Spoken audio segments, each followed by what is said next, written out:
7 বিঘার একটি বিল এখন এসে ঠেকছে মাত্র প্রায় 2 বিঘার মতো। ঠিক পেছনে যে ঝিলটি দেখানোর চেষ্টা করছি বা আপনারা দেখতে পাচ্ছেন, এই বিলটি হচ্ছে চাচার বিল নামে পরিচিত। একটা সময় এখানটার কৃষকরা এই বিলটির উপর নির্ভর করত, বিশেষ করে পাট চাষিরা। তারা এইখানটার থেকেই পাট পচাতে ব্যবহার করতো এই বিলটিকে। এমনকি এলাকার সমস্ত যে সমস্ত কৃষিকাজগুলো হয়, সেই কৃষিকাজে সেচের জন্য জল এখান থেকেই কিন্তু নিত।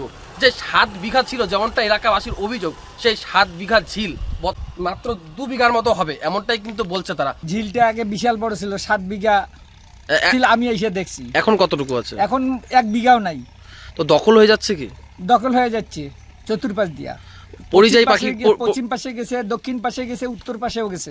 অনেক সমস্যা হয়, জল টল না থাকলে তো সমস্যা হবেই না। এই আগে এখানকার কৃষকরা কি এখান থেকে জল? এখান থেকে জল আমরা অনেক জল দিচ্ছি, এখানে মেশিন লাগাই লাগে এখান থেকে। এখন তো কোনো বুদ্ধি নেই। কত বড় ছিল এই ঝিলটার? এখন কত বড় ছিল, অনেক বড়ই ছিল। প্রশাসনের নজরদারি নেই এরকম হওয়ার পরও? কোনো এটার কেউ দায়িত্ব কেয়ার কেউ কিছু। আপনারা কি চাইছেন তাহলে এখন?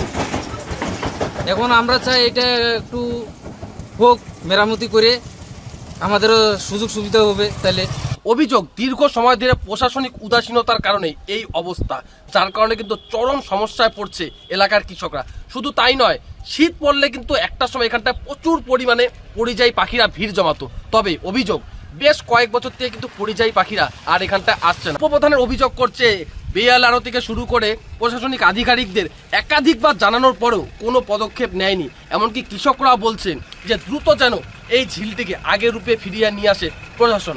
চাচার বাঁধকে কেন্দ্র করে আগে মানুষ পাটের জাগ দিত, এখন মানুষ পাটের আবাদ করাই ভুলে গেছে আমাদের সাকোয়া জোড়ায়, কারণ পাট জাগ দেওয়ার জায়গা নেই। বলছি, বিলটা কি দখল হয়ে যাচ্ছে? দখল হয়ে যাচ্ছে না, দখল হয়ে গেছে। কারা করছে দখল? পাশাপাশি যারা আছে তারাই দখল করছে।